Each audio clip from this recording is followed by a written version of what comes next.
ngayon nga huli ng surf. Magkano na ho ba ngayon ang isang pareta? 13.95 pa rin. Ay, bigyan niyo ho ako ng dalawa. Alam mo, wise ka talaga.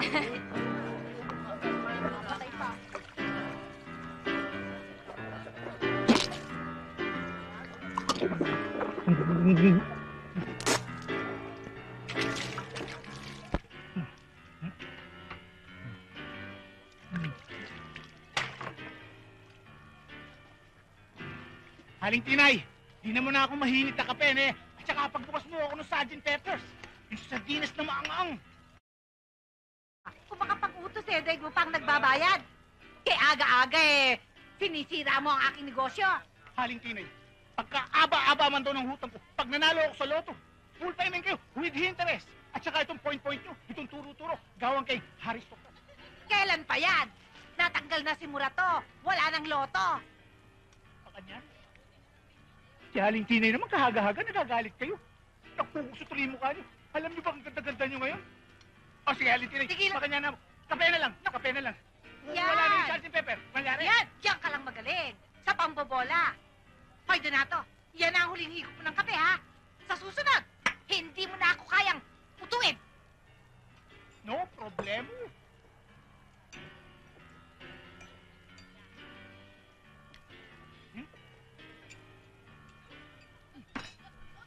Ano ba? Bastos ka! Nakikita mo yan, na, pinsan ka yan. Malapit yan lumaya. 16 na pinapatay niyan. Gusto mo pa 17 ka? Na, Sinabi ko ba? Che! aray, sigang bakla. Matagal na, ga. Lando, my partner in crime.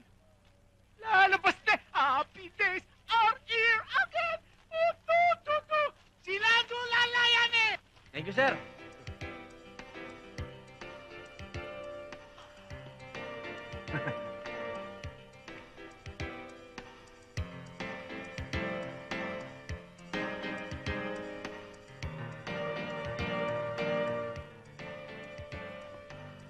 Lando!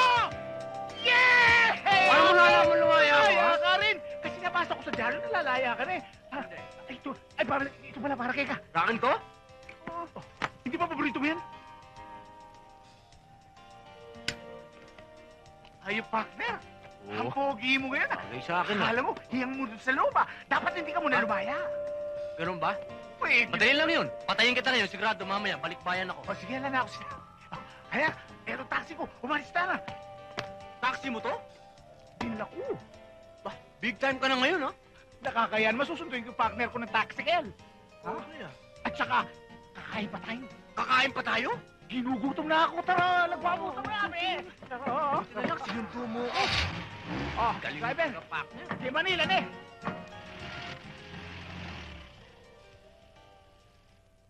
Halos buong region ng Asia, apektado ng economic crisis.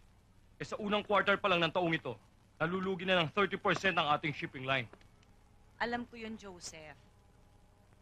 Kaya nga pinag-aaralang mabuti ng ating board kung anong makakabuti para sa cost-cutting measures ng ating kumpanya.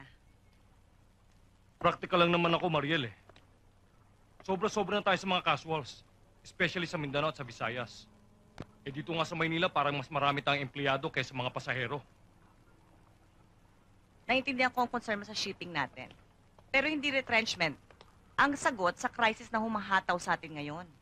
Remember, we are among the top 30 companies in the country. Bagyuhin man tayo ng 1 o 2 taon, hindi tayo magko-collapse. Kontento na ako, Joseph. Sana naman makontento ka na rin muna. Wala talaga kayong pinagkaiba ng nasira mong asawa. May puso si Johnny para sa mga maliit na manggagawa. Ganun rin palang nararamdaman mo para sa kanila. Kahit na masaktan pa ang kumpanya. Remember, meron tayong CBA na dapat na igalang. Kagaya ng mga union na dapat rumispeto sa company policy natin. Pero tandaan mo rin, kahit anong problemang lumutang, may Department of Labor na siyang namamagitan. Minamalit mo yata ang mga koneksyon ko.